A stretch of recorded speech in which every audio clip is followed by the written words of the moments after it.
après la Breguet souscription référence 2025, en référence à Paris évidemment, ville de création de l'atelier Breguet en 1775 sur le quai de l'Horloge. Ensuite, la tradition seconde rétrograde que je vous présentais avec Valentin il y a quelques semaines, qui a été présentée à Shanghai. Voici venu le temps du troisième volet de nouveautés de l'année 2025 avec le Breguet Type 20 qui lui est présenté dans la ville de référence de New York et vous allez très vite comprendre pourquoi. Enfin, on a un Breguet Type 20 38,3 mm de diamètre, 13,2 mm d'épaisseur, un magnifique boîtier en or, beaucoup de jolis détails. Il était très attendu et je vous en parle aujourd'hui seulement sur l'érablière.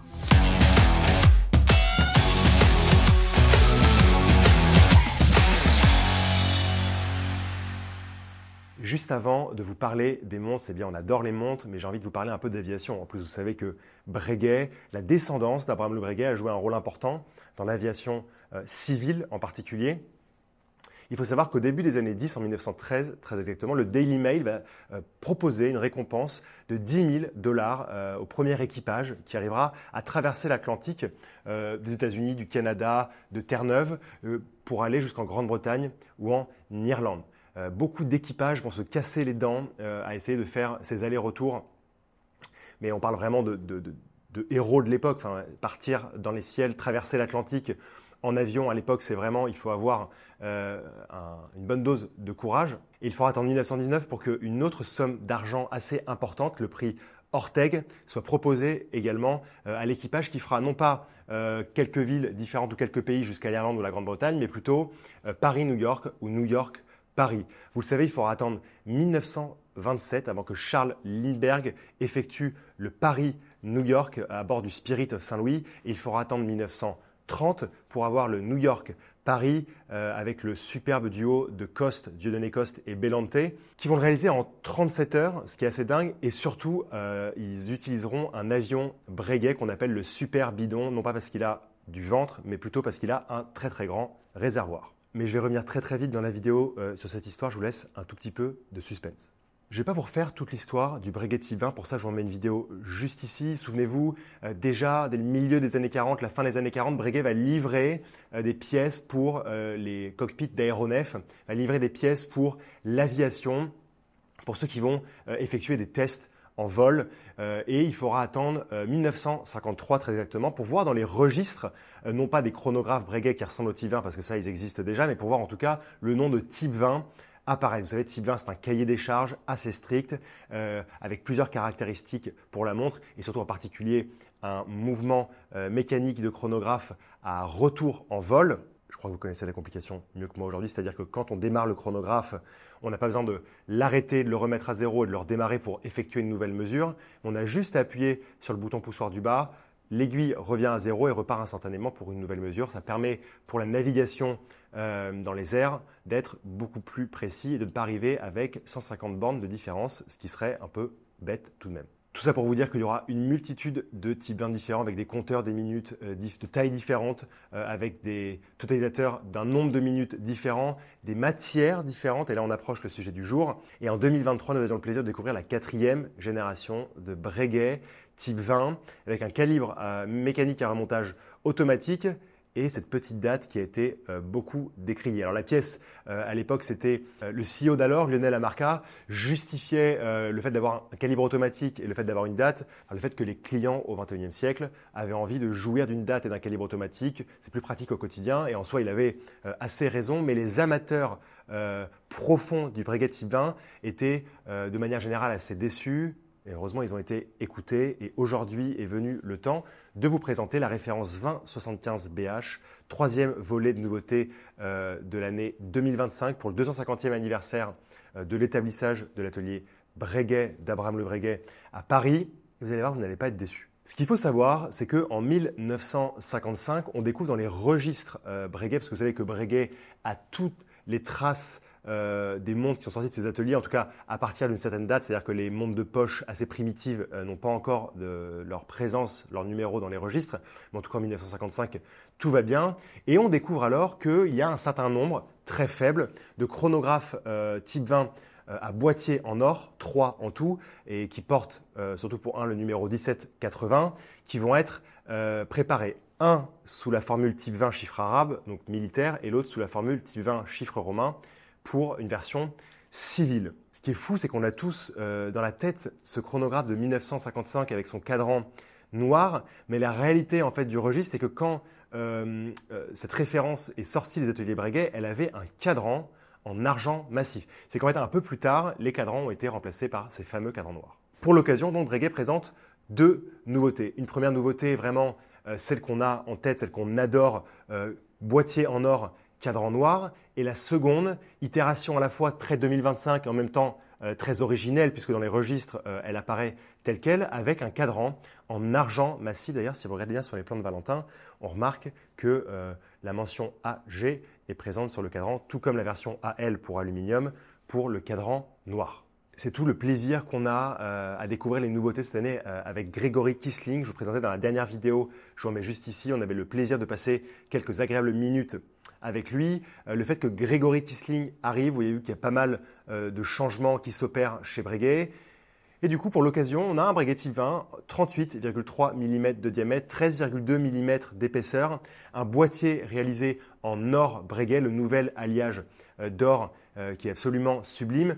Et il faut dire que la toute-puissance de ce nouveau Breguet type 20, c'est d'avoir le boîtier qu'on aime à l'origine, et en particulier avec la signature magistrale de ces cornes extrêmement fines qui mélangent à la fois le poli pour le chanfrein qui est quand même assez large et le brossé pour le reste du boîtier. Et c'est vraiment la première chose qu'on remarque quand on regarde la montre, c'est cette alternance de finition poli et brossé, en particulier avec ces cornes très particulière signature, à mon sens, du Breguet type 20. Mais évidemment, ce boîtier, cet or, ces cornes ne sont pas les seules caractéristiques très alléchantes de ce nouveau Breguet type 20.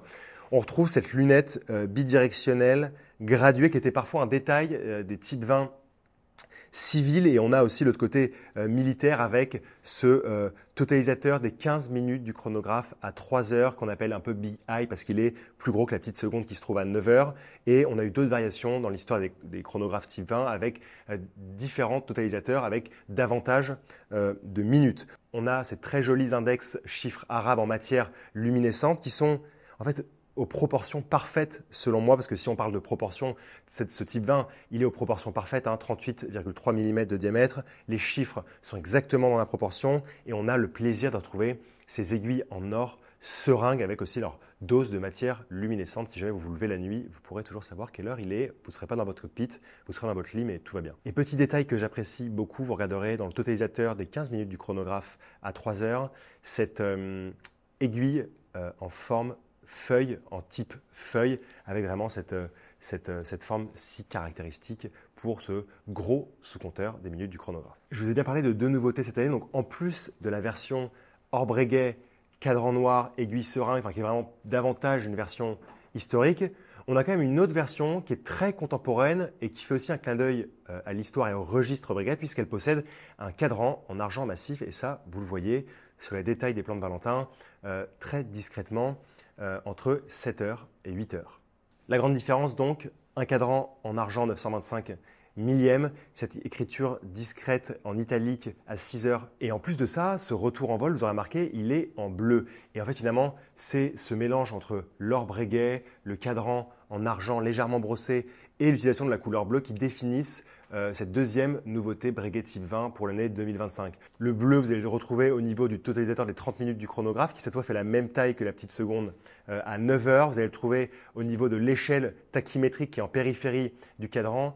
Et surtout, ce bleu vient remplir les chiffres gravés de cette lunette tournante bidirectionnelle.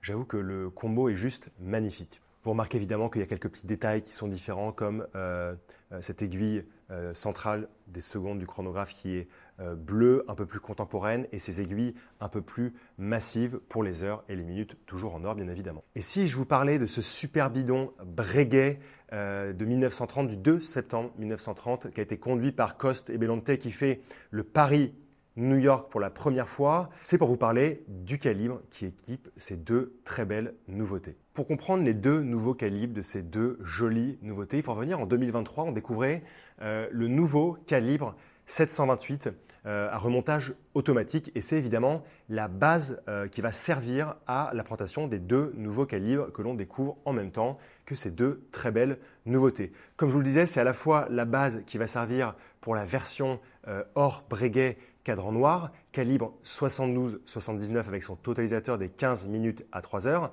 mais aussi pour la version en argent avec son totalisateur des 30 minutes, cette fois avec le calibre 72-78. Il y a peu de choses finalement à retenir avec ce calibre, 60 heures de réserve de marche, la fonction retour en vol évidemment, l'essence même du cahier des charges type 20 originel. Et si je vous ai parlé de ma petite histoire Paris-New York avec Coste et Bellante, c'est parce que en fait, en lieu et place de la masse oscillante, si vous voulez, Breguet est venu décorer la partie qui vient cacher une partie des rouages qui normalement servent à remonter la montre grâce à la masse oscillante. Cette partie-là, elle est en or Breguet, en or 18 carats, et elle a été décorée de ce super bidon Breguet et d'une autre gravure des côtes nord-américaines et européennes, comme pour refaire un petit peu le trajet avec nos deux protagonistes. Il faudra compter 42 800 € pour la version cadran noir et 44 600 € pour la version cadran argent. Vraiment deux merveilles, deux magnifiques nouveautés. Breguet et Gregory Kissling nous ont écoutés. Alors ici, il faut dire qu'on a une version limitée à 250 pièces pour le cadran argent et la version qui est ma version favorite, cadran noir, boîtier hors Breguet, n'est pas limité en termes de quantité, même si évidemment, on va pas en avoir 55 000 par an. Mais vous voyez l'idée. On a réussi à revenir à des proportions qui sont très agréables. Vous voyez, depuis évidemment le début de cette vidéo, je porte la pièce sur le poignet. Au niveau de l'épaisseur, en plus, on a un verre qui est légèrement bombé, un verre saphir bien évidemment.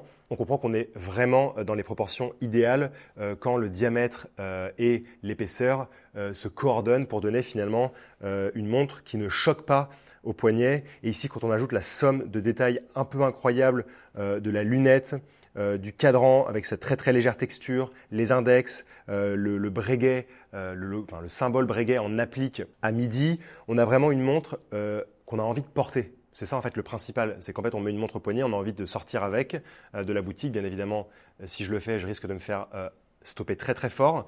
Mais en tout cas, on a vraiment envie de la porter au quotidien. C'est le but d'une telle montre.